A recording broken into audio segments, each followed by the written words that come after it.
My husband and his mother locked me out in the rain while I was 6 months pregnant. They stood by the window watching me bleed, then turned off the lights. By midnight, I was back on that same porch, but this time, I wasn't alone. When they opened the door, my husband's face went pale, and his mother dropped her wine glass with a scream. Because the man standing beside me was. The rain hammered against my skin that night like 1,000 icy needles, each drop a cruel reminder of how cold I was. I stood on the porch of what was supposed to be my home, my safe haven, pounding on the door until my knuckles split and bled. Through the frosted glass, I could see them. My husband and his mother, standing perfectly still, just watching me beg. Please, my voice was raw, shredded from screaming. I'm pregnant. Your baby is inside me. The shadow that was my husband turned away first, then his mother. And then, the living room light clicked off, plunging me into complete darkness, save for the lightning flashes that illuminated my trembling, soaked body. That's when I felt it. The first cramp, twisting, a searing warning. I pressed my hand against my swollen belly, feeling our daughter move beneath my palm, and something inside me didn't just break. It shattered into a million pieces that could never be put back together. The woman who loved him, who trusted him, who would have died for him, she died on that porch in the freezing rain. But someone else was born. I didn't know it then, but at that exact moment, a sleek black car was turning onto our street. Inside sat a man I hadn't spoken to in 3 long years. A man who had once promised to destroy anyone who ever hurt me. A man I had walked away from because I thought I'd found something safer, something gentler. I had been so wrong. When those headlights cut through the downpour and illuminated my broken form, collapsed on the porch steps, bleeding and shaking, I looked up into eyes that held murder. Hello, little sister, he said, his voice soft as silk and sharp as a blade. Tell me who did this to you, and God help them. I told him everything. And what happened next? What we did to them. It still keeps me up at night. Not with guilt, though. No, it's with a deep, bone-deep satisfaction. But I'm getting ahead of myself. You need to understand how I got here. You need to understand what they took from me, before I tell you what I took from them. This is the story of how I lost everything, and how I made damn sure they lost more. Just 6 months earlier, I truly believed I was living a fairy tale. My name is Elena, and I was 28 years old, 4 months pregnant, and married to a man I honestly thought hung the moon. Thomas Adonis. God, even his name sounded like it belonged in a romance novel. He was tall, blonde, with those soft gray eyes that crinkled at the corners when he smiled at me. When we met 2 years ago at that coffee shop downtown, I actually believed in love at first sight. I should have known better. I came from nothing. A group home, foster care, the whole tragic backstory. No family, no safety net, no one to warn me about men like Thomas, or women like his mother.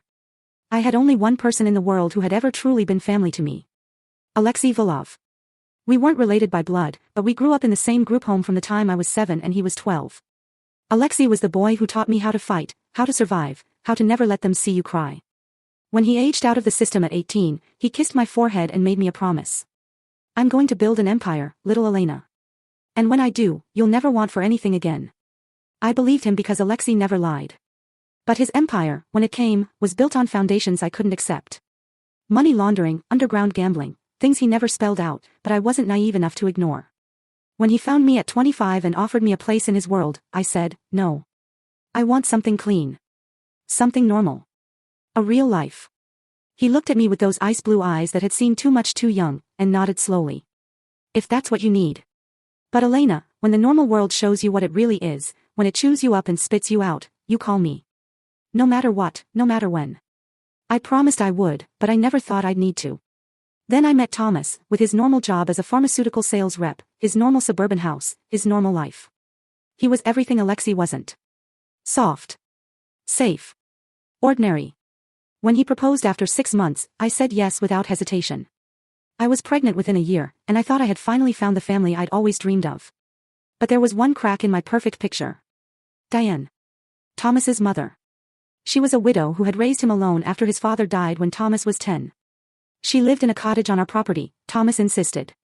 And I didn't argue, because what kind of woman denies a man his mother? But from the moment I moved into that house, I felt her eyes on me, judging me, always finding me lacking. She just needs time to warm up to you, Thomas would say, kissing my temple. You're the first woman I've ever brought home. She's protective. Protective was an understatement.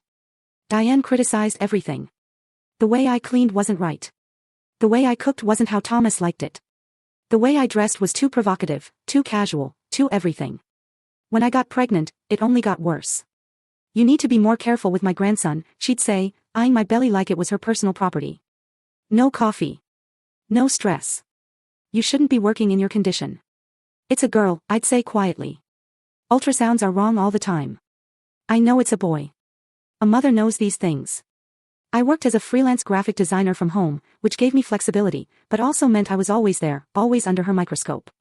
Thomas traveled for work 3 weeks out of every month, leaving me alone with Diane's constant commentary, her key to our house that she used freely, her rearranging of my kitchen, and her two-ton tongue over my inadequacies. But I endured it, because I loved Thomas. And because every time he came home, he made me feel cherished. He'd bring me flowers, rub my swollen feet, whisper to our daughter in my belly about how much he loved her already. I was so blind. The beginning of the end started 3 weeks before that terrible night. Thomas came home from a business trip to Chicago, and something was different. He was distracted, distant. He stopped touching me, stopped asking about the baby, stopped looking me in the eyes. Are you okay? I asked one night as we lay in bed, the space between us feeling like an ocean. Fine. Just tired. Work stress. But I noticed other things. Hushed phone calls he'd take in the garage. The way he'd angle his phone away from me when texting. The smell of perfume on his jacket collar, floral, expensive, nothing like the simple lavender I wore. When I mentioned it to Diane, looking for reassurance that I was being paranoid, she gave me a look I couldn't decipher. Thomas is a good man with a demanding job, she said crisply. Perhaps if you made more effort with your appearance, he wouldn't seem so distant. Pregnancy is no excuse to let yourself go. I looked down at my body, the belly I was growing our child in, the swollen ankles, the exhaustion etched into my face. I had never felt uglier or more alone. That weekend, I did something I'm not proud of. I went through Thomas's phone while he was in the shower. What I found made my blood run cold. Messages. Hundreds of them. To a contact saved simply as, J. Asterisk, can't stop thinking about Chicago. Asterisk asterisk, my wife is getting suspicious. We need to be more careful. Asterisk asterisk, I wish I could wake up next to you instead of her. Soon, I promise. Just need to handle things the right way. Asterisk, the bathroom door opened. Steam poured out. Thomas emerged, towel around his waist, and froze when he saw me holding his phone. What are you doing? His voice was sharp. Dangerous. Who's Jay? My hands shook so badly I nearly dropped the phone. For a long moment, he just stared at me. Then his face transformed into something I'd never seen before. Cold. Hard. Cruel.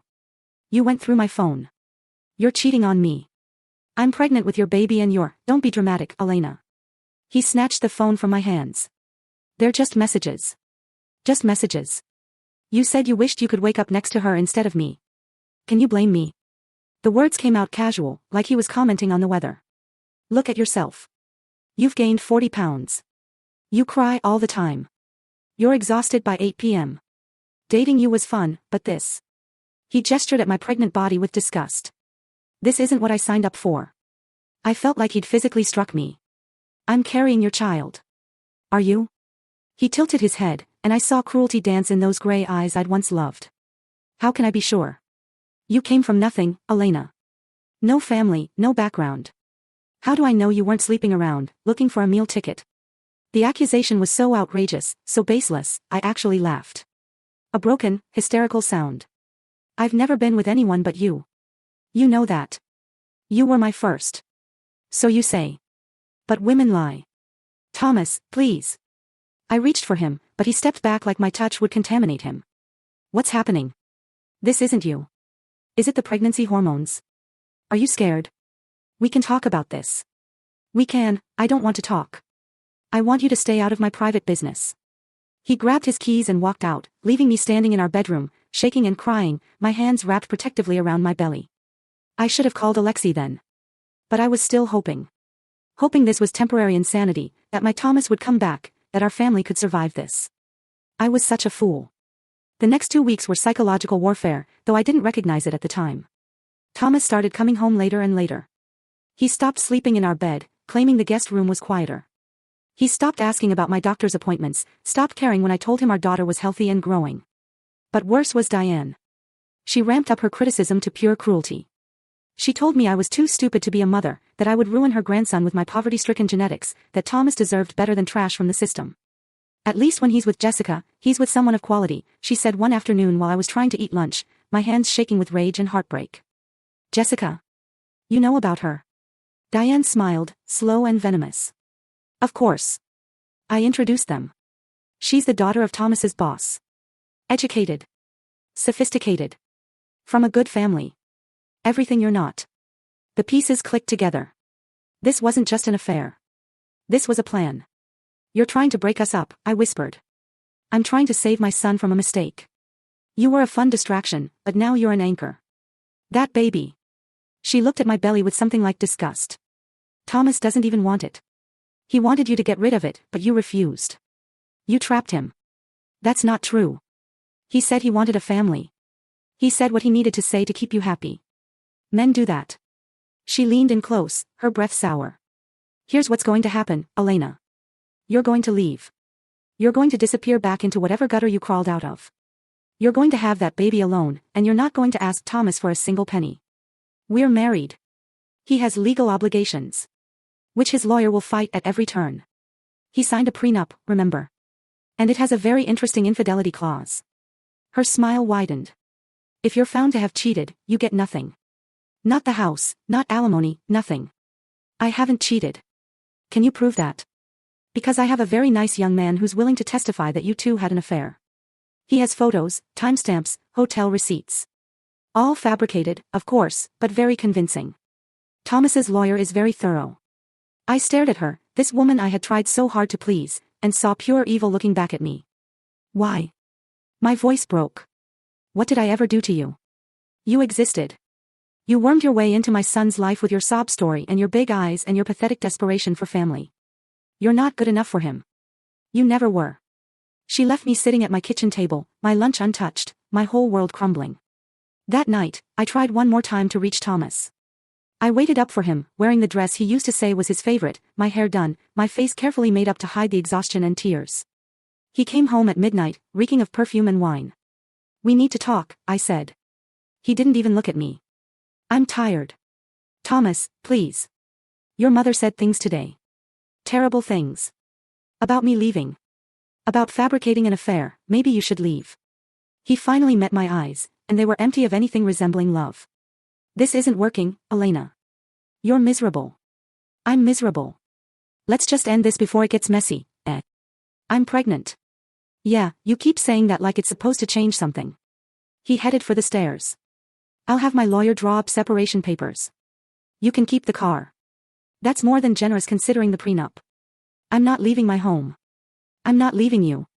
He turned, and something flickered across his face. Annoyance, maybe. Fine. See how that works out for you.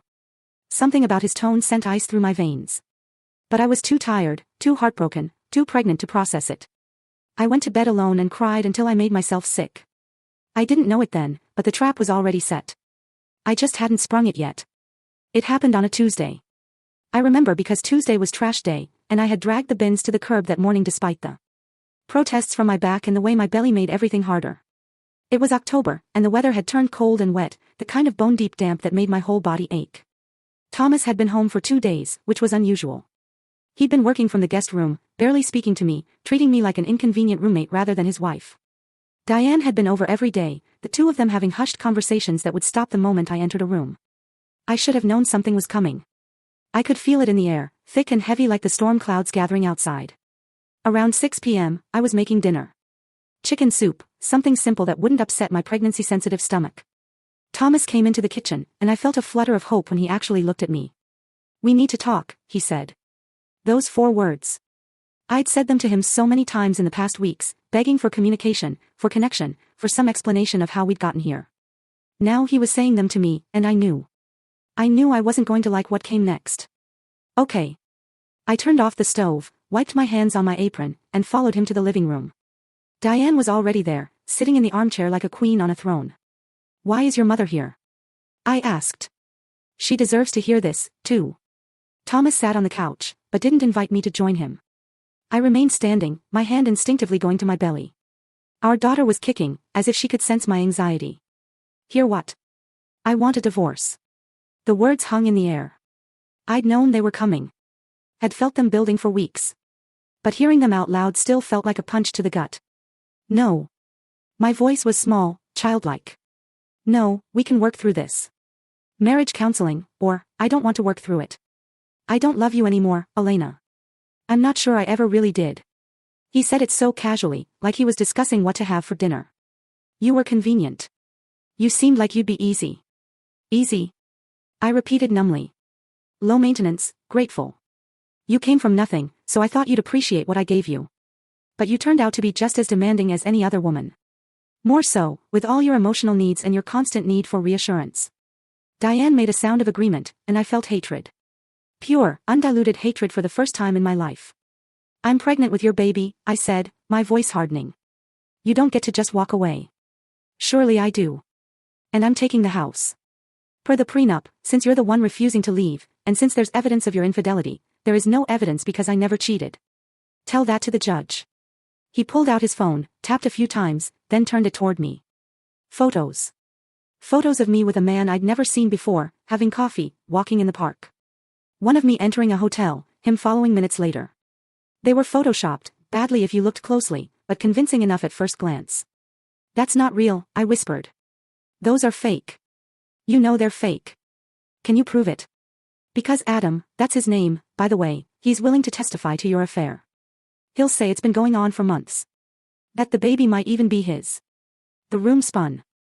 I grabbed the back of a chair to steady myself. Why are you doing this? For the first time, Thomas showed real emotion, annoyance. Because you won't just leave like you're supposed to.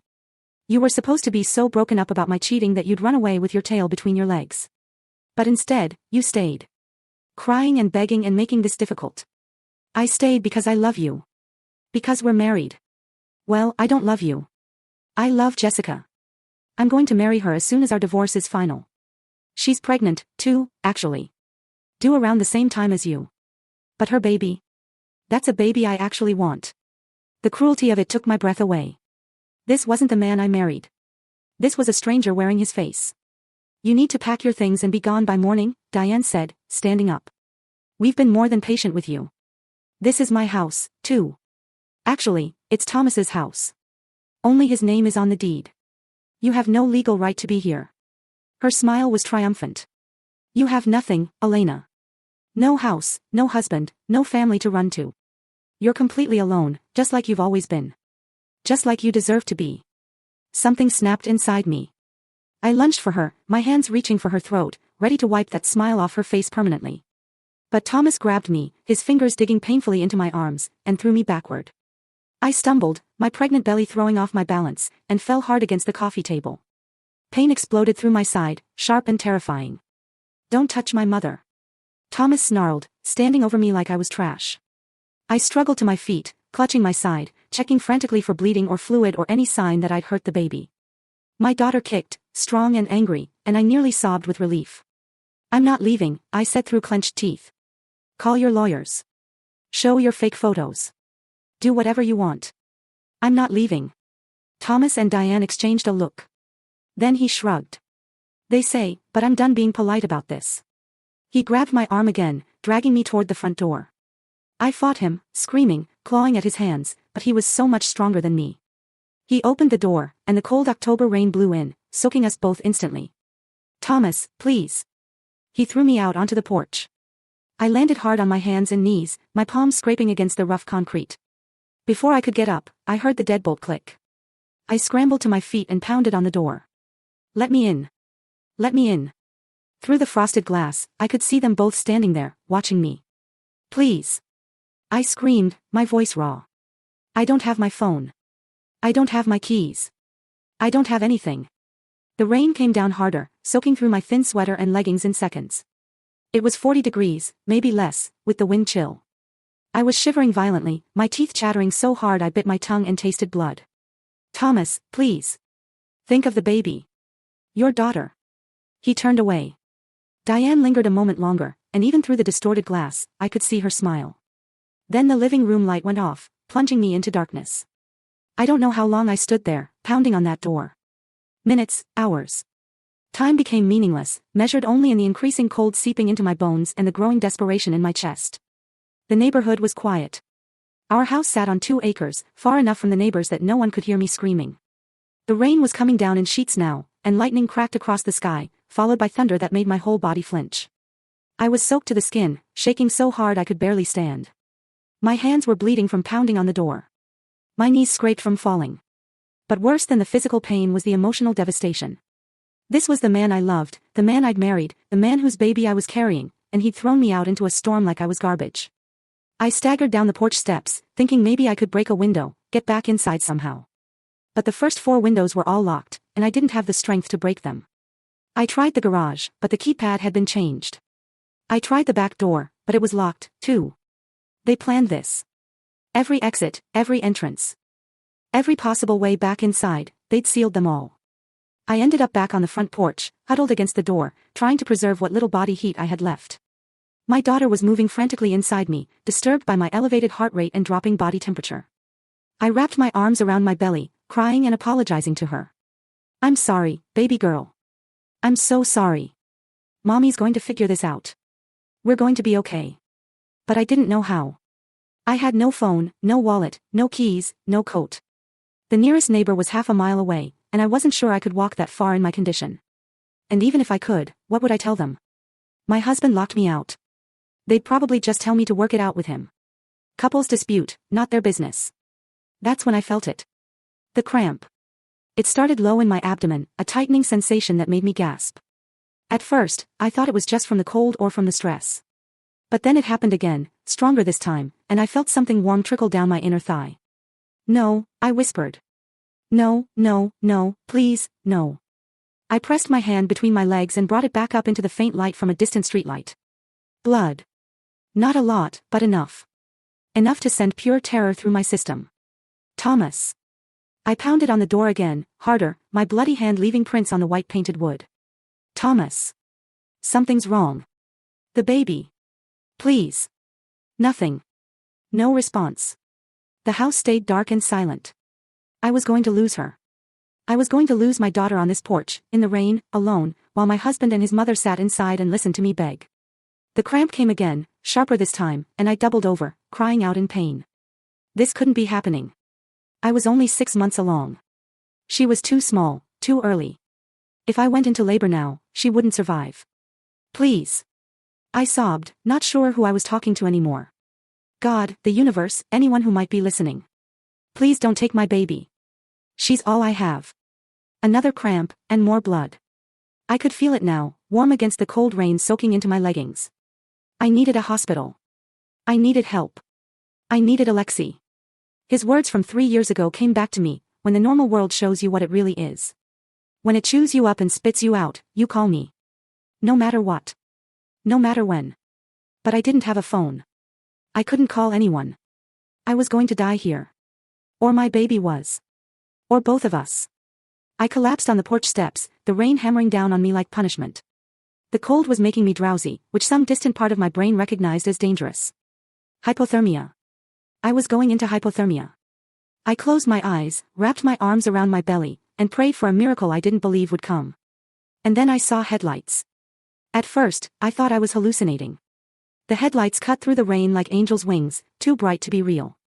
A car was pulling into the driveway. A sleek black sedan that looked like it cost more than I'd make in 5 years. It stopped at the edge of the driveway. The driver's door opened, and Alexei Volov stepped out into the rain. He looked exactly like I remembered, tall and lean, all sharp angles and contained violence. His dark hair was longer now, pulled back in a way that emphasized his severe cheekbones and those ice blue eyes that missed nothing. He wore an expensive black suit that was getting soaked, but he didn't seem to care. He took one look at me, collapsed on the porch, bleeding, shaking, broken, and his face transformed into something terrifying. "Elena." My name was a growl, barely human. He crossed the distance between us in long strides, shrugging off his suit jacket as he moved. Within seconds, he was kneeling beside me, wrapping the jacket around my shoulders.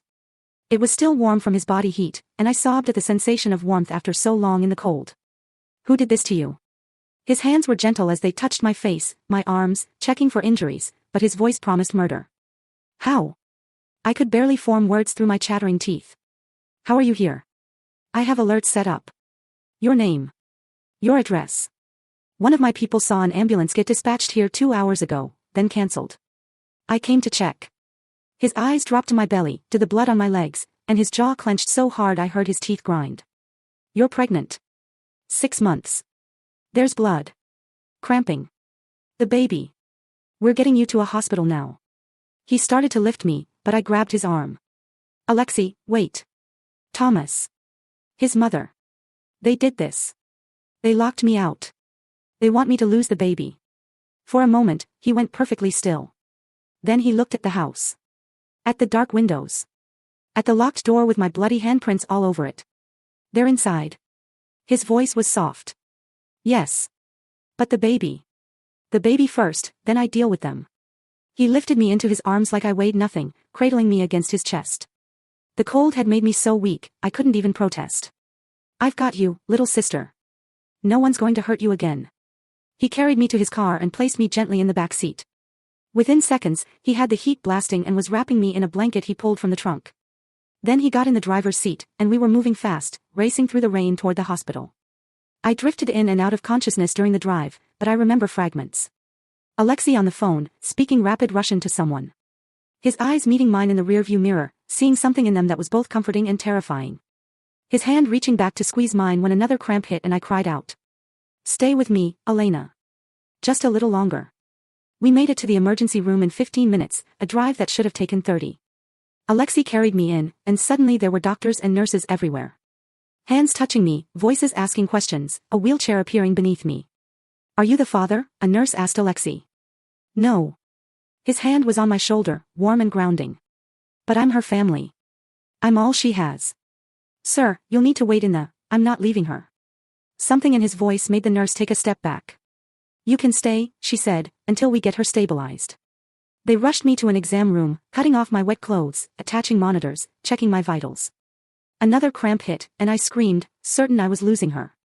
Baby's heartbeat is strong, a doctor said, her hands on my belly. 130 beats per minute. Good. You're not in active labor. These are stress contractions. When did the bleeding start? Maybe an hour ago. I don't know. Time had become meaningless. And you were outside in the cold for how long? I don't know. 2 hours, maybe more. The doctor's face tightened, but she didn't comment. They did an ultrasound, checked my cervix, took blood samples. Every second felt like an eternity, waiting to hear if my daughter was going to survive. Finally, after what felt like hours, but was probably only 30 minutes, the doctor gave me the verdict. Your baby is fine. You're fine. The bleeding was from cervical irritation. Stress and the cold caused some minor abrasions, but nothing serious. Your core temperature is dangerously low, and you're dehydrated and exhausted, but we can fix that. We're going to admit you overnight for observation. Get some warm fluids in you. Make sure those contractions stop. But your daughter is a fighter. She's holding on. I broke down completely, sobbing with relief so intense it hurt. Alexei's hand found mine and squeezed. See? She's like her mother. Stubborn. They moved me to a private room. Somehow, Alexei arranged that. And hooked me up to IVs and monitors. The warm fluids and heated blankets slowly brought my body temperature back up. The contractions spaced out, then stopped. My daughter's heartbeat remained strong and steady on the monitor. I was going to be okay. We were going to be okay. Once the doctors left us alone, Alexei pulled a chair close to my bedside and sat down. In the harsh hospital lighting, I could see the details I'd missed before. The expensive watch, the tailored suit, the hardness in his eyes that had never been there when we were young. Tell me everything, he said quietly. So I did. I told him about meeting Thomas, about the whirlwind romance, about thinking I'd found the safe, normal life I'd always wanted. I told him about Diane, about the way she'd poisoned everything, about Thomas's affair, and the fake evidence, and the cruelty of these last few weeks. I told him about tonight, about being thrown out, about begging to be let back in while my husband and his mother watched me suffer. By the time I finished, Alexei's face could have been carved from marble. You told me once you wanted something clean, he said finally. Something normal. Is this what normal gets you, Elena? Locked out in the rain, pregnant and bleeding, by a man who vowed to cherish you. I was wrong, I whispered. I was so wrong. Yes, you were. He leaned forward, his eyes boring into mine. So now, I'm going to ask you a question, and I need you to think very carefully before you answer. Do you want my help? Yes. Not just help getting back on your feet. Not just money or a place to stay. His voice dropped lower, darker. Do you want me to make them pay for what they did to you? To your daughter? I should have said no. I should have been horrified. The old Elena, the one who wanted something clean and normal, she would have refused. But that Elena had died on that porch. Yes, I said, and I meant it with every fiber of my being. I want them destroyed. Alexei smiled, slow and dangerous. Then, sleep, little sister. Rest and heal, because tomorrow, we go to war. I slept fitfully that night, plagued by nightmares of the rain and the locked door and Thomas's cold eyes. But every time I woke, gasping, Alexei was there. He'd pulled his chair right next to my bed and sat there all night, watching over me like some dark guardian angel. You should go home, I told him around 3 a.m. Get some sleep. I am home. Wherever you are, that's home. He said it matter-of-factly, like it was simply truth. Go back to sleep. In the morning, the doctors checked me again. The bleeding had stopped completely. The contractions were gone. My daughter's heartbeat was strong and perfect. Physically, we had both survived. You're very lucky, the doctor said. Exposure to cold like that. The stress. It could have triggered preterm labor. You need to take it easy for the next few days. No stress. Lots of rest. And come back immediately if there's any more bleeding or contractions. She'll be monitored around the clock, Alexei said from his position by the window. The doctor looked between us, clearly curious about our relationship, but professional enough not to ask. Good. You're free to go, but take care of yourself. You and your baby have been through a trauma. After she left, a nurse brought me clothes. Soft yoga pants, a warm sweater, thick socks, all brand new with tags still on them. Your brother brought these, she said with a smile. I looked at Alexei, who shrugged. I sent someone shopping. Your old clothes were destroyed. Once I was dressed and discharged, Alexei led me out to his car. The rain had stopped, leaving everything clean and gray. As he helped me into the passenger seat, I caught sight of myself in the side mirror. I looked like a ghost, pale, bruised, my eyes hollow and haunted. My hair was a mess, still damp from the rain. My split knuckles were bandaged. I looked like exactly what I was. A woman who had been broken. Where are we going? I asked as Alexei started the car. My place. You'll stay with me until we figure this out. I need to get my things from the house. No. His voice was firm. You're not going near that place without me. And we're not going back until we're ready to end this. End this? How? He glanced at me, and I saw calculation in those ice-blue eyes. How much do you know about your husband's job? He's in pharmaceutical sales. Makes good money, travels a lot. Where does he travel? I thought about it. Chicago mostly. Sometimes New York. He mentioned Miami a few times. Alexei's mouth curved into something that wasn't quite a smile. Interesting cities. All of them have major ports, major transportation hubs. What does that have to do with anything? Maybe nothing. Maybe everything. He pulled out his phone and made a call, speaking in rapid Russian. I'd picked up enough over the years to catch a few words, investigate finances. When he hung up, he looked at me. I'm going to dig into Thomas's life. His job, his finances, his associates, everything. Men who are cruel to their wives often have other secrets. You think he's into something illegal? I think everyone has secrets. We just need to find his. He reached over and took my hand. But that's only part of it, Elena. I need to know what you want. Revenge takes many forms. Do you want him hurt, humiliated, destroyed financially, criminally? I need to know the boundaries. I thought about it. Really thought about it. About Thomas throwing me out into the rain. About Diane's triumphant smile. About the terror of thinking I was losing my baby while they sat inside, warm and safe and uncaring. I want them to lose everything, I said slowly. I want them to feel the fear I felt, the helplessness. I want Thomas to lose his job, his girlfriend, his future. I want Diane to watch her precious son fall apart. I want them both to know it was me who did it, and that they brought it on themselves. Okay. Alexei nodded. We can do that. But it has to be smart. Legal, if possible. I won't have you caught up in anything that could hurt you or take you away from your daughter. I thought you weren't exactly legal these days. He smiled. A real one this time. I've diversified. Yes, I have business interests that are gray, but I also have legitimate holdings, property investments, a security consulting firm. I've learned that the best revenge is the kind you can't be prosecuted for. We drove for another 20 minutes, leaving the suburbs behind and entering a part of the city I rarely visited, where old warehouses had been converted into expensive lofts, where the restaurants had names in French and Italian, where money whispered instead of shouted. Alexei's building was a converted textile factory, all exposed brick and massive windows. We took a private elevator to the top floor, which opened directly into his loft. It was stunning. 20-foot ceilings, floor-to-ceiling windows overlooking the river, minimalist furniture that probably cost more than my car. But it was also clearly lived in. Books on the shelves, a laptop open on the dining table, a coffee cup next to the sink. Guest room is through there, Alexei said, pointing. It has its own bathroom. I'll have some more clothes brought over for you. Make yourself at home. Alexei. I turned to face him. Why are you doing this? He looked at me for a long moment. You're the only family I've ever had. The only person who ever saw me as something other than a problem to be managed, or a weapon to be used. When we were kids and I'd get in fights, you'd patch me up. When I aged out and had nowhere to go, you cried like I was dying. You're my sister in every way that matters. Did you really think I'd let someone hurt you and do nothing? Tears welled in my eyes. I shouldn't have pushed you away. You needed to find your own path. I understood that. But now, you know, the normal world, the safe world, it's just as cruel as the one I live in. The only difference is that I'm honest about what I am. He pulled me into a hug, careful of my belly, and I let myself cry against his chest. For the first time since this nightmare began, I felt safe. Rest today, he said when I finally pulled back.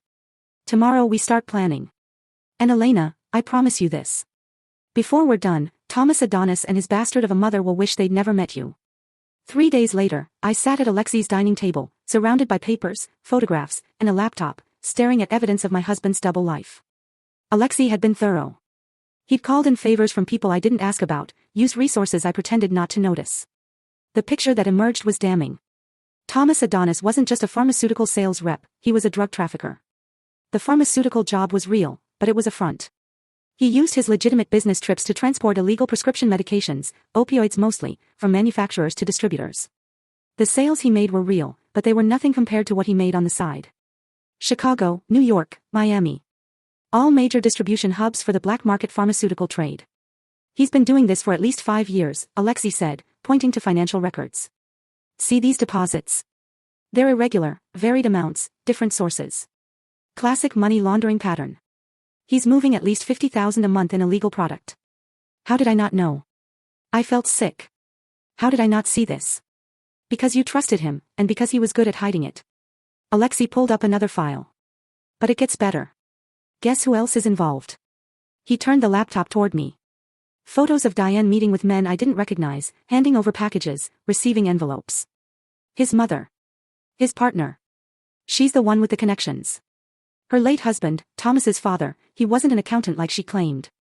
He was mid-level organized crime, ran a prescription fraud ring in the 90s. When he died, Diane took over some of his contacts. When Thomas was old enough, she brought him into the business. The betrayal cut deeper. All this time, while Diane was criticizing my cooking and my cleaning and my worthiness, she was a criminal. They both were. And Jessica. I had to know. Alexei's expression darkened. Jessica Hartman. Daughter of Lawrence Hartman, Thomas's boss at the pharmaceutical company. She's 23, fresh out of college, and yes, she's pregnant. But here's the interesting part. Lawrence Hartman is also part of the distribution network. Thomas isn't just sleeping with Jessica.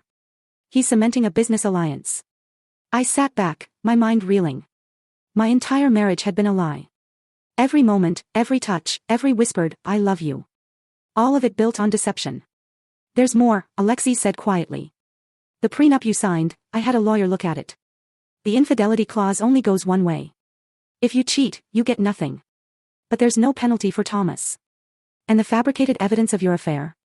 They were going to use that not just to divorce you, but to claim the baby isn't his. To avoid any child support or parental rights. They wanted to erase us, I whispered. Completely.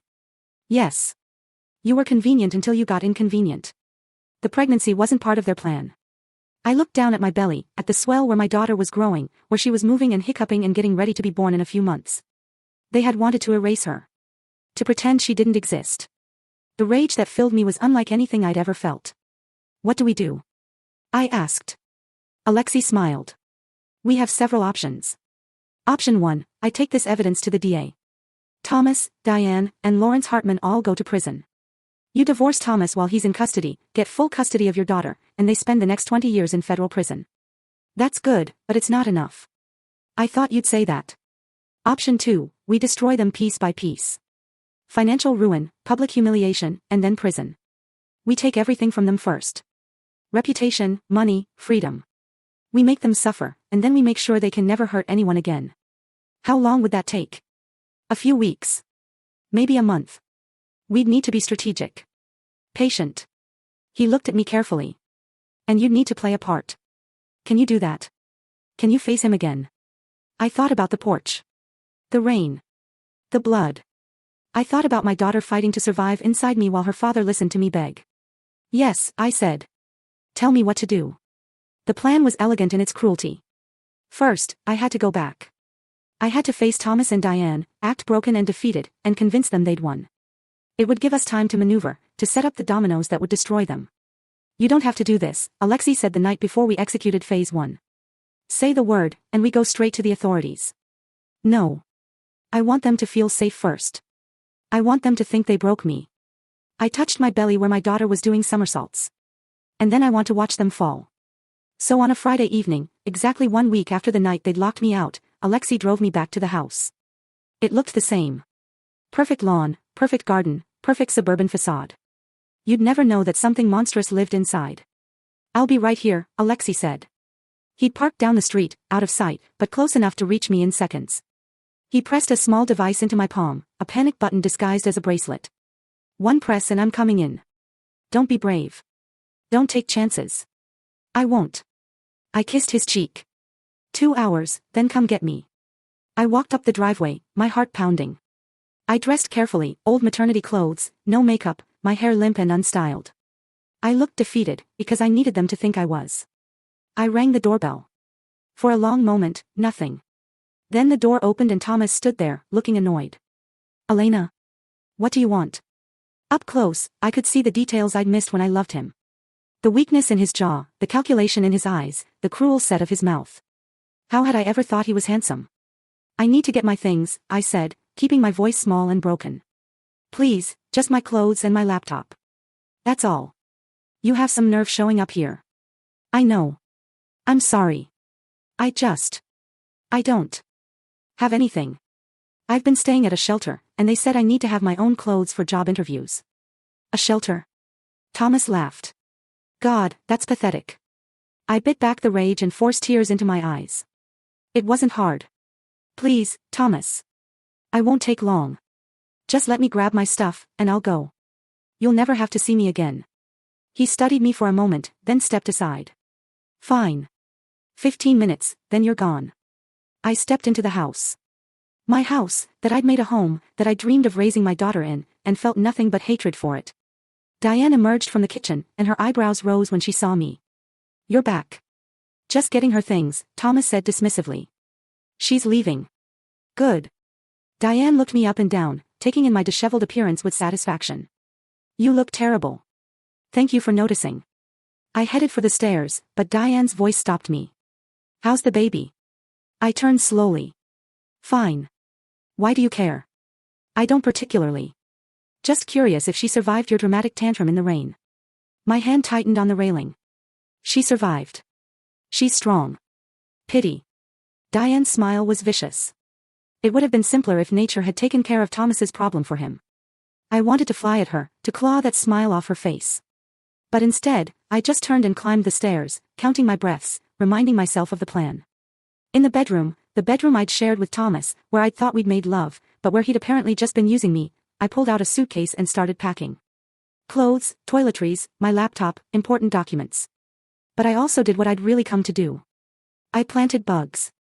Tiny listening devices that Alexei had given me. Placed strategically in the bedroom, the home office, the living room. I'd have to be quick, subtle, but I managed to place 3 of them before my 15 minutes were up. I also grabbed files from Thomas's home office, copies of his business records, financial statements, anything that might be useful. I stuffed them in my laptop bag and covered them with a sweater. When I came back downstairs, dragging my suitcase, Thomas was on the phone. He held up a finger, making me wait like a servant. Tell Jessica I'll be there tomorrow. Yeah, the old problem is taking care of itself. He looked at me with contempt. She's got nothing. Nowhere to go. Once she signs the papers, we're free and clear. He hung up and turned to me. My lawyer will contact you about the divorce. You'll sign. You'll waive all claims to property and support, and we'll be done. What about the baby?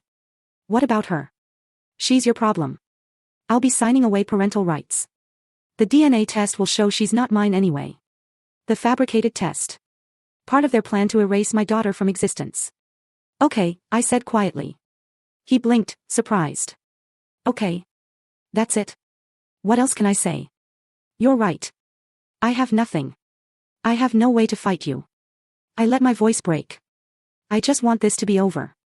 Thomas and Diane exchanged glances, and I saw satisfaction bloom on both their faces. Good, Diane said.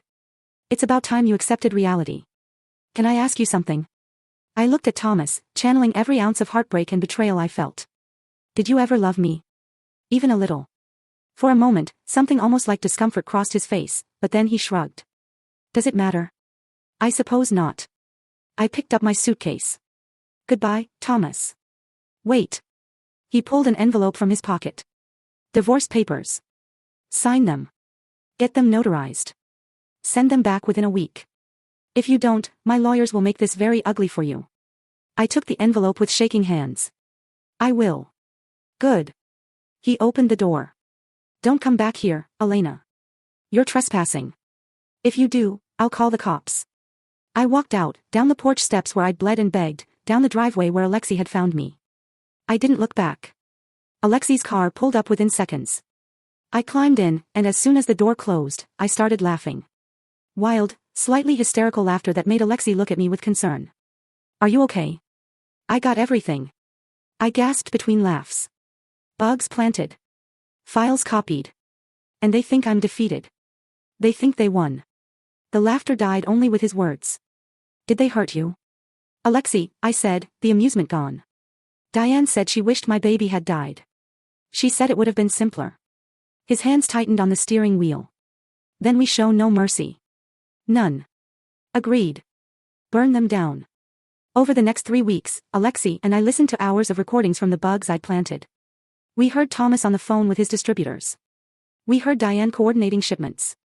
We heard them celebrating their victory over me, laughing about how easy it had been to break me. And we gathered evidence. So much evidence. But we didn't move yet, because the plan required perfect timing. While we waited, Alexei took care of me.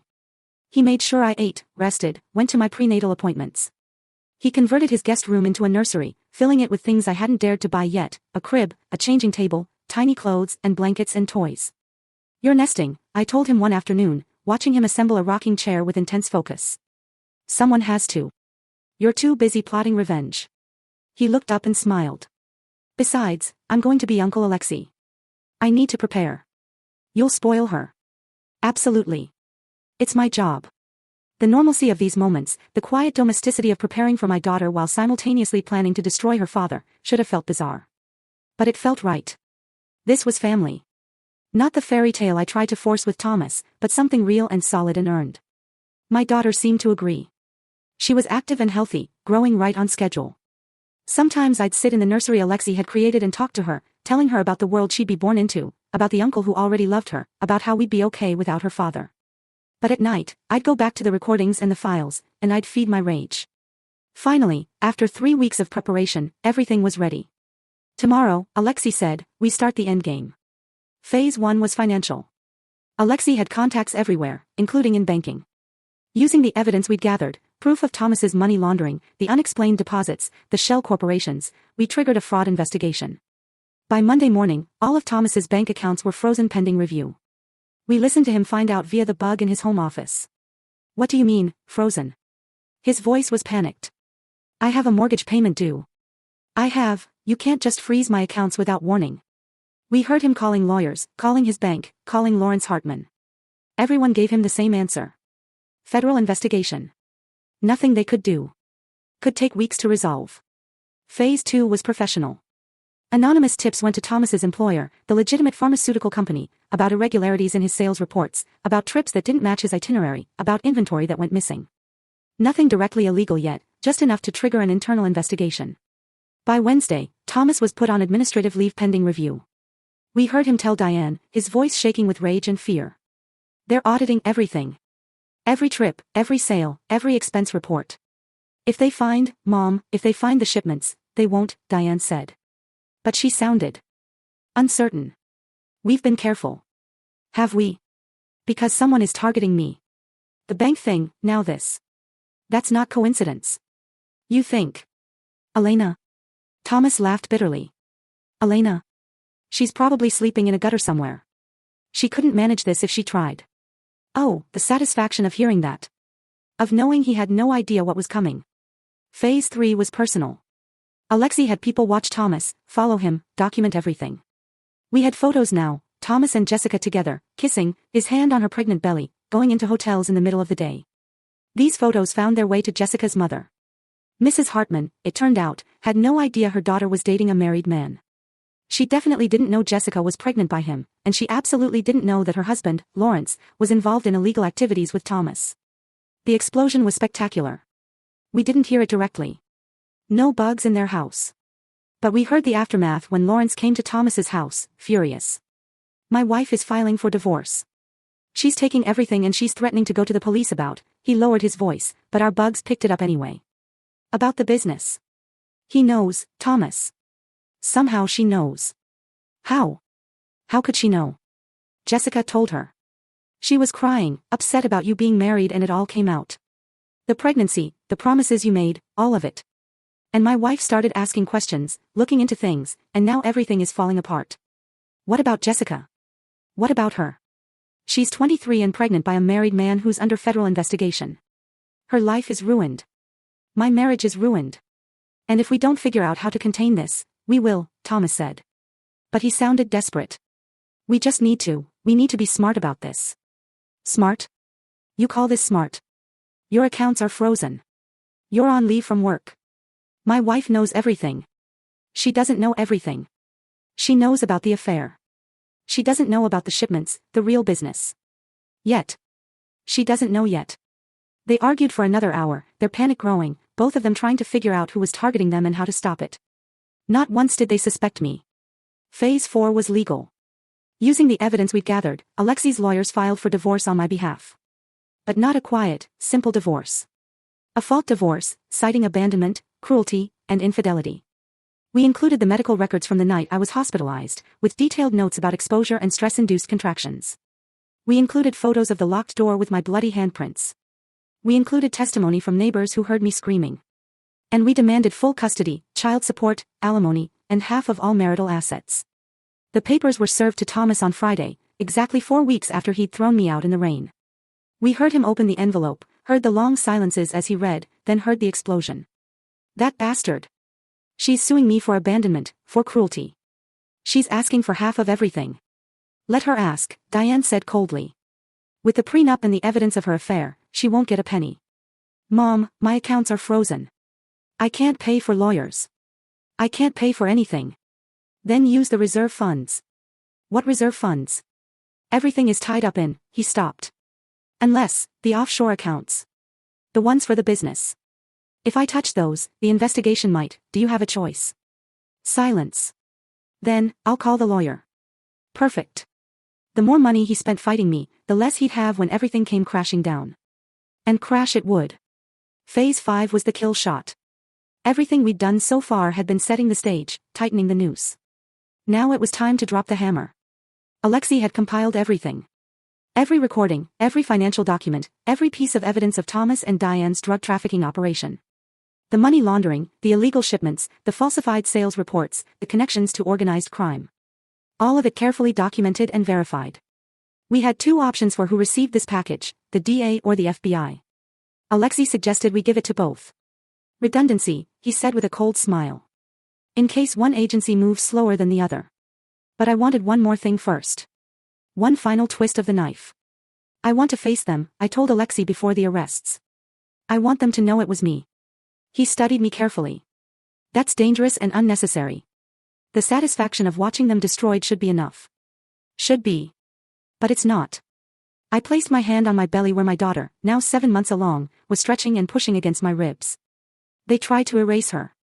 They wanted her dead. I need them to look me in the eyes and know that she survived, that I survived, and that we destroyed them. Alexei was quiet for a long moment. Then he nodded. Okay. But I'm coming with you, and we do this my way. Controlled. Safe. With backup. Agreed. We planned it for the following Monday. By then, Thomas would be desperate. No money, no job, facing a divorce that would take everything, with federal investigators circling closer. He'd be vulnerable, off balance, exactly where we wanted him. The night before, I couldn't sleep. I lay in bed, feeling my daughter move inside me, thinking about everything that had led to this moment. 6 months ago, I'd been a different person. Naive, trusting, desperate to believe in love and family and happily ever after.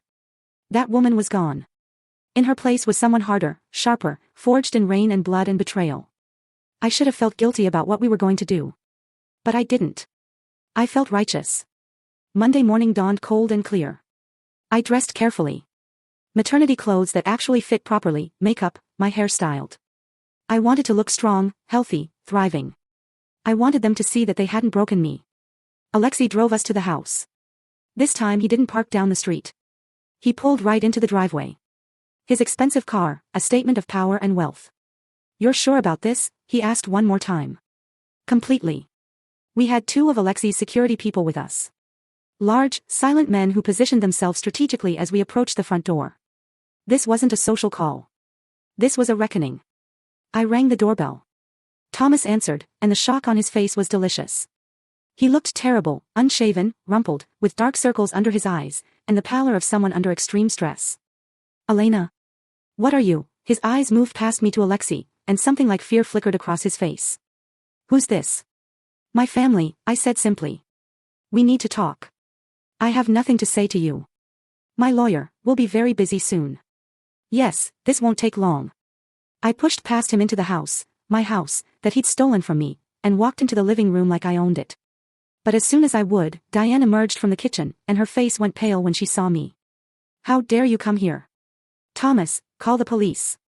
"The police will be here soon enough," Alexei said quietly, his accent thickening slightly. "But first, Elena has something to say." I turned to face them both.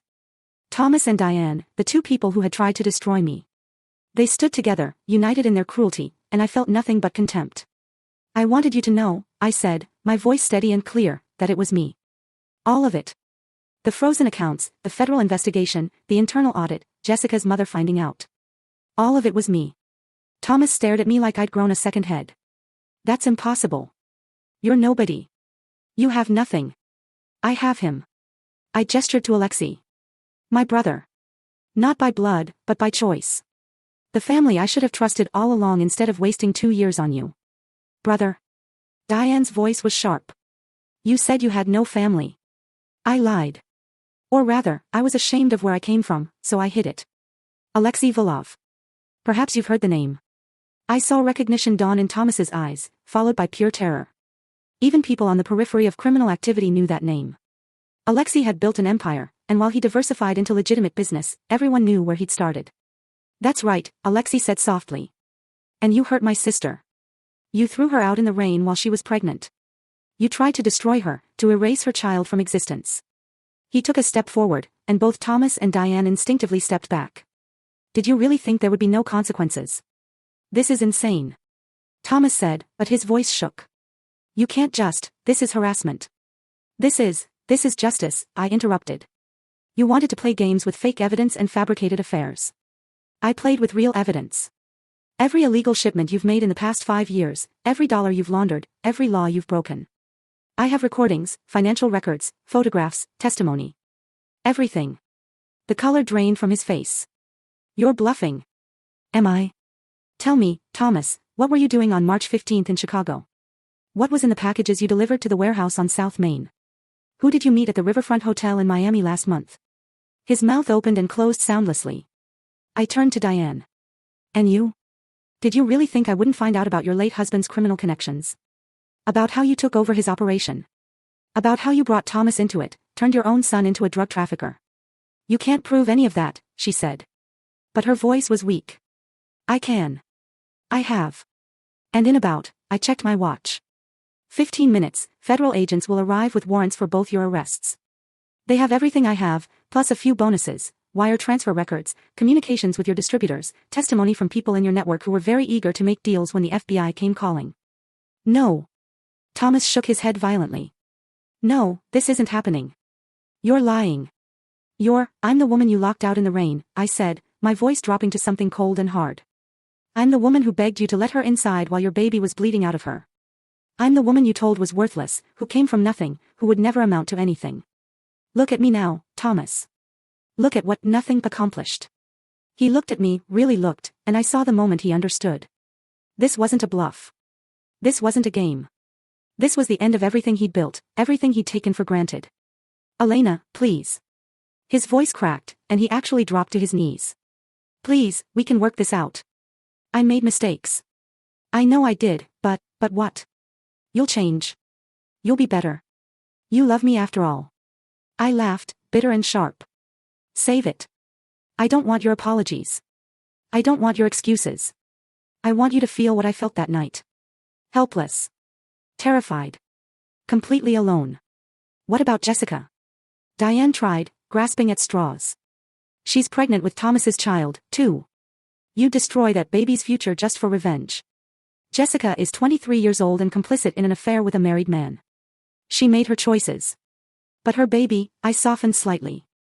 Her baby is innocent, just like mine, which is why the evidence I provided to the FBI doesn't include her. She'll face social consequences, sure, but she won't go to prison, unlike you two. You bastard. Diane hissed, her mask finally dropping completely. You ungrateful, vindictive little bastard. We gave you everything. You gave me nothing but pain. I cut her off. You criticized me, belittled me, made me feel worthless every single day. And when I needed help, when I was bleeding and terrified, you watched through the window and smiled. So, no, Diane. You don't get to play victim now. Sirens wailed in the distance, growing closer. Thomas's head snapped up. No. No, no, no. Yes, Alexei said with satisfaction. I'd say you have about 2 minutes before they arrive. I suggest you spend it wisely. Maybe call a lawyer. Oh, wait. You can't afford one anymore, can you? The sirens were right outside now. Car doors slamming. Heavy footsteps approaching. I walked to the door and opened it, revealing a squad of federal agents with weapons drawn. Elena Adonis, the lead agent asked. Yes. These are the individuals I spoke with you about. I stepped aside, gesturing them in. Thomas Adonis and Diane Adonis. They're all yours. What happened next was chaos. Agents flooding the house, reading rights, snapping handcuffs on both Thomas and Diane. Thomas was crying, actually crying, begging them to wait, to listen, to understand. Diane was silent, staring at me with pure hatred. Good. Let her hate me. Hate didn't matter when you were looking at 20 years in federal prison. As they were being let out, Thomas tried one more time. Elena, please. Think of our daughter. Don't let her grow up knowing her father is in prison. I stepped in front of him, forcing him to meet my eyes. Our daughter will grow up knowing her father was a criminal who tried to erase her existence. She'll grow up knowing her mother was strong enough to fight back. And she'll grow up surrounded by family who actually loves her, Uncle Alexei, and whoever else I choose to bring into our lives. But you'll be a cautionary tale. Nothing more. His face crumpled, and the agents dragged him away. Diane paused as they led her past me. This isn't over. Yes, I said quietly. It is. You just haven't accepted it yet. She was pulled outside, loaded into a federal vehicle, and driven away. I stood in the doorway of the house that had been my prison, watching them disappear, and felt empty. Not satisfied, not triumphant, just hollow. Alexei's hand settled on my shoulder. Are you okay? I don't know, I admitted. I thought I'd feel better watching them arrested, knowing they're going to prison. I thought it would fix something inside me. Revenge rarely does, he said gently. But justice. He turned me to face him. Justice gives you closure. The ability to move forward. They can't hurt you anymore, Elena. You're free. Free. Was I? Or had I just traded one prison for another? This one made of anger and bitterness instead of love and trust. As if sensing my turmoil, my daughter kicked hard against my ribs. I pressed my hand to my belly, feeling her move, and something settled inside me. Well, I wasn't trapped. Because I hadn't done this for revenge. Not really. I'd done it for her. To make sure she grew up in a world where her father couldn't hurt her, where his mother couldn't poison her, where justice actually meant something. Let's go home, I said to Alexei. We left the house. Let the federal agents search it, tear it apart, find whatever other evidence they needed. I didn't care about the building anymore. It had never been a home. Home was wherever my daughter and I were safe. And right now, that was with Alexei.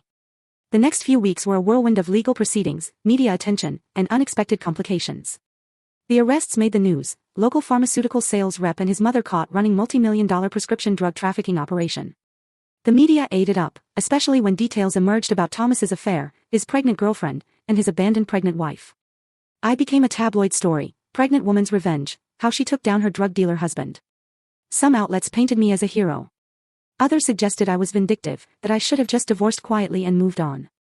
I didn't care what they thought. I had more important things to focus on, like the divorce.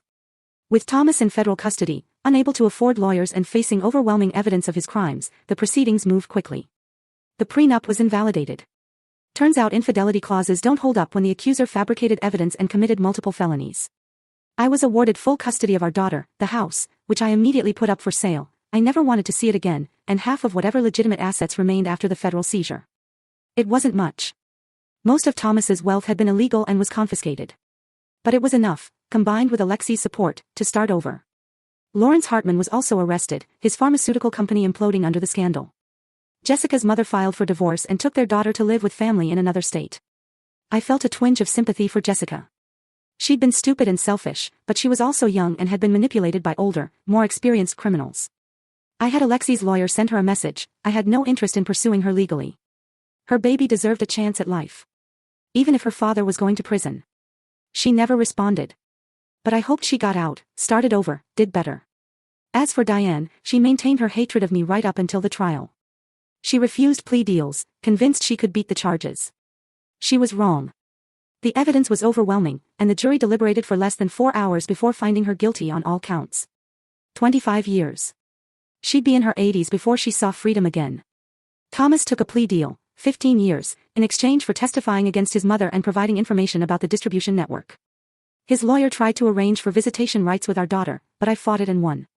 No contact until she was 18. And then only if she chose it. I doubted she ever would. Through all of this, I grew bigger, slower, more uncomfortable. My daughter was running out of room, and my body was preparing for labor. The doctor said everything looked good. She'd suffered no lasting effects from that terrible night in the rain. She was healthy, active, and measuring right on schedule. I decided to name her Natasha. It was Russian, a nod to Alexi's heritage, and it meant born on Christmas. She wasn't due until January, but I liked the symbolism. A gift. Something precious and miraculous. You know, she'll hate being named after a holiday, Alexei teased when I told him. Then she'll have something to complain about in therapy, I said with a smile. Along with everything else. You're going to be a good mother. How do you know? Because you're already thinking about her future therapist. That's planning ahead. I laughed, and it felt good. For the first time in months, I felt like I could breathe, without the weight of rage and fear crushing my chest. The house sold quickly. Apparently, the notoriety actually helped, with true crime enthusiasts eager to own a piece of the story. I used the money to buy a smaller place near Alexei's loft. A 2-bedroom apartment with good light and a park nearby. Nothing fancy, but it was mine. Truly mine. With only my name on the deed.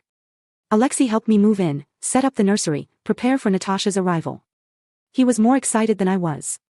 Constantly buying tiny clothes and toys and books. She can't read yet, I pointed out when he arrived with a box of board books. She will eventually. I want to be prepared. You're going to spoil her rotten. That's the plan. I was nesting, preparing, waiting. The trial ended. The media moved on to other scandals. And slowly, quietly, I started to heal. Not completely. I still had nightmares about the rain, about the locked door, about Thomas's cold eyes. I still flinched when I heard thunder. I still had moments of rage so intense I had to breathe through them. But I also had moments of peace. Of sitting in the nursery, feeling Natasha move, imagining the life we'd build together. Of having dinner with Alexei, laughing at his terrible jokes, feeling safe and loved in a way I never had with Thomas. This was family. Real family. Not the fairy tale I tried to force, but something harder won and more valuable. 2 weeks before my due date, I got an unexpected visitor. I was home alone, sorting through baby clothes and trying to decide what to pack in my hospital bag, when there was a knock at the door. I checked the peephole. Alexei had installed a security system and made me promise to always check before opening, and saw a woman I didn't recognize. Middle-aged, well-dressed, with kind eyes and an uncertain expression. "Can I help you?" I called through the door. "Are you Elena Adonis?" "I'm Margaret Patrick. I'm a social worker with Child Protective Services. I'm sorry to bother you, but I was hoping we could talk." My blood ran cold.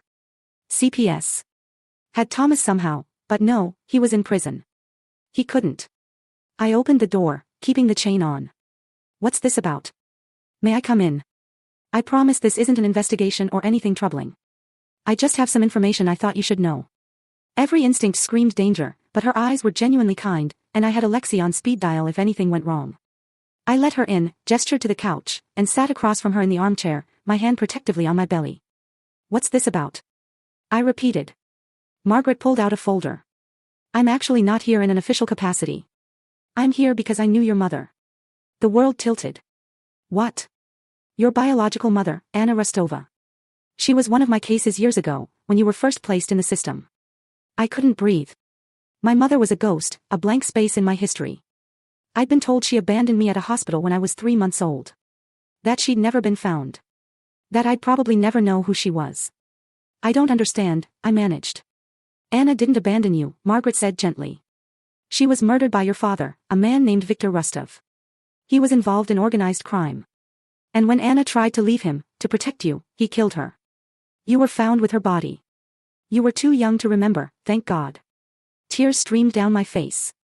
Why are you telling me this now? Because Viktor died last year in prison. And because when your case made the news, what happened with your husband, I saw your name. Elena Rostova. You kept your mother's last name. And I thought you deserved to know the truth. That your mother loved you. That she died trying to save you. She pulled a photo from the folder and handed it to me. A young woman with dark hair and my eyes, holding a baby with a smile of pure love on her face. This is the only photo we found. In her belongings. I kept it, hoping someday I could give it to you. I held the photo with shaking hands, looking at a mother I'd never known, seeing love I'd never felt from her, but that had always been there. She was brave, Margaret continued, leaving a dangerous man, trying to protect her child, even knowing what it might cost her. You come from strength, Elena, from love. I thought you should know that, before your daughter is born, so you can tell her where she comes from. I couldn't speak. I just held the photo and cried. For the mother I'd lost. For the life we might have had. For the pattern I'd almost repeated by choosing a cruel man. But I'd broken the pattern. I'd fought back. I'd protected my daughter, just like my mother had tried to protect me.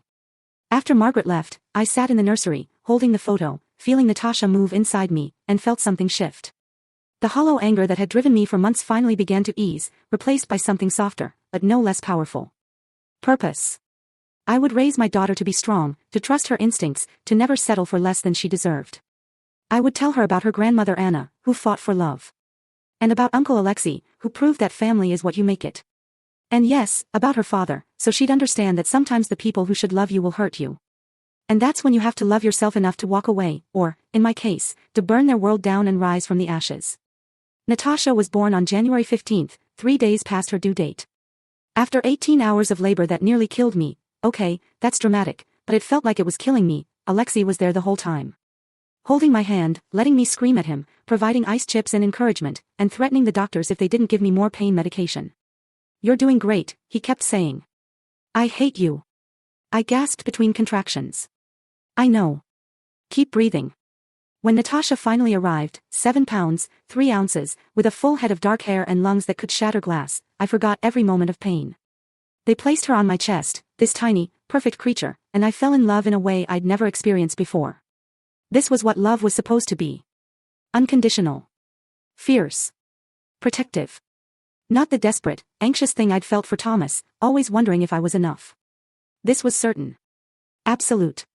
I would die for this child. Kill for her. I had nearly killed for her. She's perfect, Alexei whispered, tears streaming down his face. Elena, she's perfect. Yeah, I agreed, unable to look away from her face. She really is. We stayed in the hospital for 2 days. Standard procedure, making sure Natasha could feed and that I was healing properly. The nurses were wonderful, teaching me how to nurse, how to change diapers, how to survive on 2 hours of sleep. Alexei visited every day, bringing flowers and stuffed animals and more tiny clothes. He held Natasha like she was made of glass, talking to her in Russian, promising her the world. You're going to be such a troublemaker, I can tell, he told her. Just like your mother. But Uncle Alexei will teach you how to be smart about it. Yes. How to not get caught. Please don't teach my daughter to be a criminal, I said, but I was smiling. I'm teaching her to be strategic. There's a difference. On the day we were discharged, I was packing up our things when there was a knock on the door. A woman stood there, older, official looking, with a badge that said, Prison Liaison Services. My stomach dropped. Yes, Mrs. Adonis. I'm here because your husband, Thomas Adonis, has requested to see his daughter. He's entitled to one supervised visit before the no-contact order takes full effect. And, no. She blinked. I'm sorry. No. He's not seeing her. Not now. Not ever. Mrs. Adonis, legally, he has a right, he has no rights. He threw me out in the rain when I was pregnant with her. He tried to fabricate evidence to claim she wasn't his so he could avoid responsibility. He's in prison for drug trafficking. He is not seeing my daughter. The court order says no contact until she's 18. Check your paperwork again. I'd had Alexi's lawyers go over every word of that order. I knew exactly what it said. The woman checked her tablet, and her face fell. I apologize. You're correct. I was given outdated information. Tell Thomas that Natasha is doing wonderful, I said coldly. And that she'll never know him as anything but the criminal who tried to destroy her mother. Now, please leave. She left. I locked the door, sat down with my daughter in my arms, and cried. Not from sadness. From relief. From the certainty that I'd protected her. That Thomas would never touch her, never hurt her, never make her feel the way he'd made me feel. You're safe, I whispered to her. I promise. You're safe and you're loved, and you'll never have to beg anyone to let you in from the cold. She yawned, tiny and perfect, and fell asleep against my chest. We went home. To our apartment. Mine and Natasha's. And in a way, Alexi's, since he was there so often he might as well have lived there. He'd taken 2 weeks off from his various business ventures to help me adjust to motherhood. Those first weeks were a blur of feeding, sleeping, crying, both of us, and slowly learning how to be a mother. It was the hardest thing I'd ever done. Harder than destroying Thomas. Harder than surviving his betrayal. But it was also the best. Every smile, even when people said they were just gas.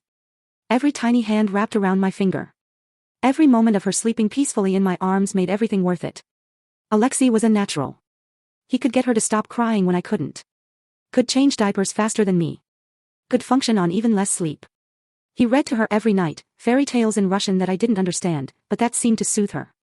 You're better at this than I am, I told him one night, watching him rock Natasha to sleep. Impossible. You're her mother. You're perfect at it. I don't feel perfect. I feel like I'm failing half the time. That means you're doing it right. The only parents who think they're perfect are the ones who aren't paying attention. He looked down at Natasha, his expression soft in a way I'd never seen before. She's lucky to have you, Elena. You fought for her before she was even born. You burned down your whole world to keep her safe. That's love. Maybe he was right. Maybe love wasn't the soft, gentle thing I'd thought it was with Thomas. Maybe love was fierce and protective and willing to destroy anything that threatened it.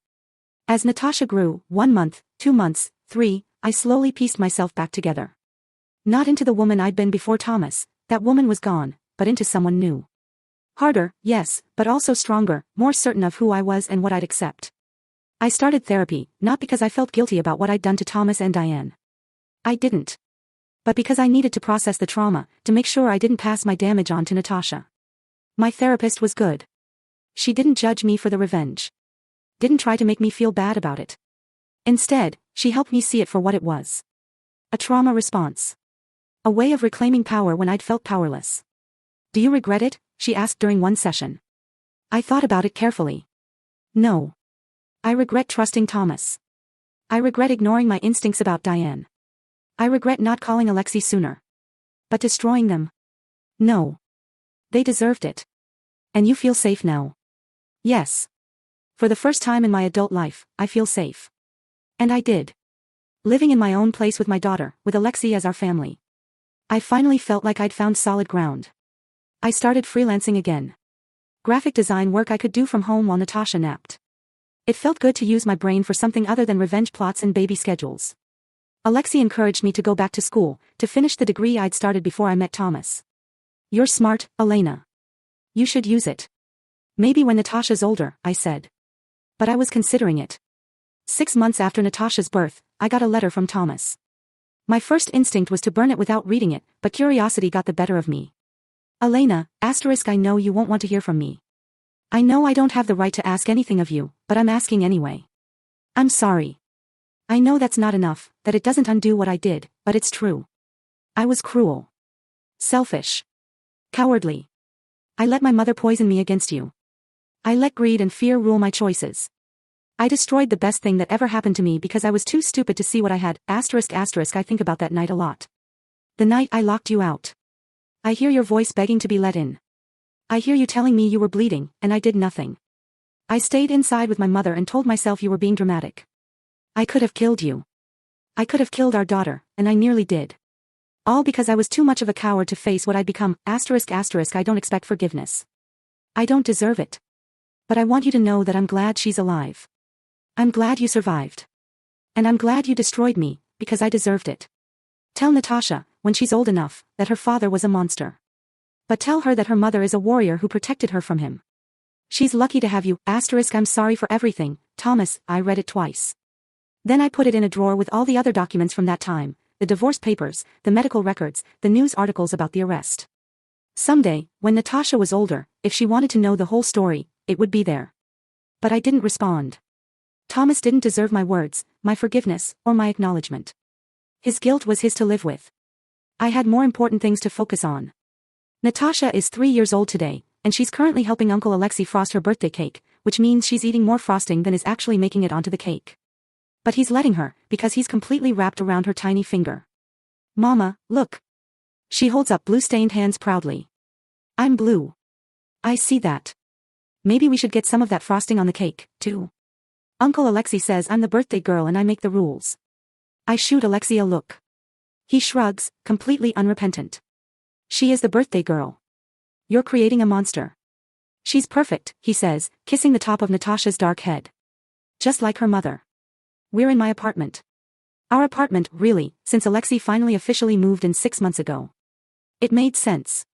He was here every day anyway, helping with Natasha. And when he asked if we wanted to look for a bigger place together, I said yes. Not romantically. Alexei and I have never been like that. We'll never be like that. But as family, as partners in raising this incredible, stubborn, brilliant little girl. Absolutely. Our new place has 3 bedrooms. One for me, one for Alexei, and one for Natasha, who has already decorated hers with every princess and dinosaur toy she could convince Uncle Alexei to buy, which is all of them. I wasn't kidding about him being wrapped around her finger. Life is good. Really good. I finished my degree last year, graphic design with honors. I work from home, but also take on select freelance clients. Alexei has continued to diversify his business interests, going more and more legitimate, partially because he wants to be a good role model for Natasha. We're not rich, but we're comfortable. More importantly, we're happy. Natasha doesn't know her father. When she asks, and she has, because 3-year-olds are observant and notice when other kids have daddies, I tell her the truth in age-appropriate ways. Your daddy made some bad choices and had to go away. But you have me and Uncle Alexei, and we love you more than anything in the whole world. More than ice cream? She asked once. More than all the ice cream ever made. Well, that's a lot. It is. Thomas is still in prison. He'll be there for another 12 years at least. Diane is there, too, though I heard she's not doing well. Age and prison don't mix well. I feel nothing about that. Not satisfaction, not guilt, nothing.